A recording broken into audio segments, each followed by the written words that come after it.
Bonsoir à tous, bienvenue au Midnight Club Story. Il y a de ces voyages qui vous marquent à vie, où décidément, le sort s'acharne sur vous. Des voyages gravés à jamais dans votre mémoire. Voici l'un des miens. Les pires vacances de ma vie, c'était au début d'année 2014. Je suis retourné dans mon pays d'origine, la Gambie. C'est le plus petit pays d'Afrique, c'est une ancienne colonie anglaise et il est enclavé dans le Sénégal. Il y a là-bas une bonne culture rastafari et aussi afro-américaine chez les jeunes. Ce qui me plaît grave, c'est que tu es toujours entouré et que les soirées sont excellentes.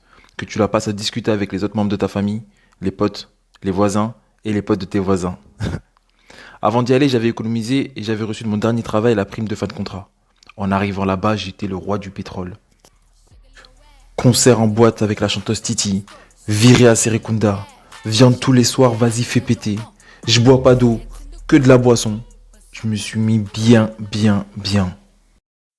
Mais en fait, j'étais pas là que pour m'amuser. J'étais là pour faire les documents pour faire venir mon fils en France. Il n'y avait pas d'ambassade française en Gambie, il fallait pour ça partir au Sénégal.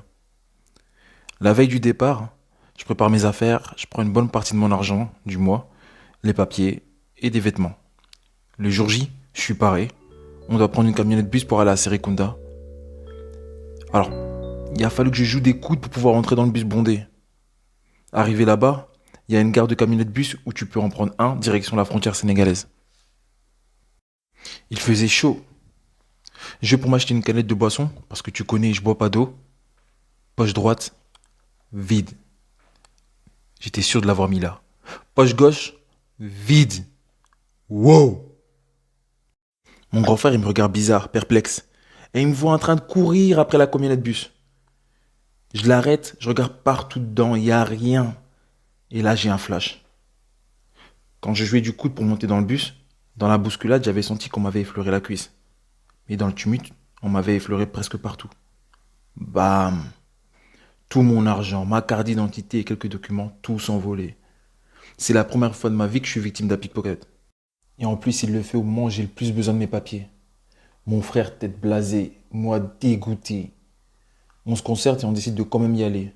Vu que, merci Dieu, il me reste mon passeport qui était dans son sac à lui. Et un peu de sous. On prend le bus pour la frontière sénégalaise. Pour ma part, les poches beaucoup plus légères qu'au départ. Arrivé à la frontière, il y a eu un changement qui va tout niquer pour moi. Un changement depuis ma dernière visite. J'arrive à la douane, je monte mon passeport, le gars il me regarde, il me demande 59 € pour le visa. Je dis quoi? 59 €. Il m'explique que la réglementation sénégalaise elle a changé et qu'il faut payer un visa aux ressortissants étrangers et même français pour entrer dans le pays. Il me claque même une morale. Il dit, mais vous là, quand nous allons en France, vous nous demandez un visa là? Maintenant nous aussi. J'ai essayé de lui expliquer que j'étais africain comme lui, il m'attège comme il se doit. Je me suis fait expulser du Sénégal.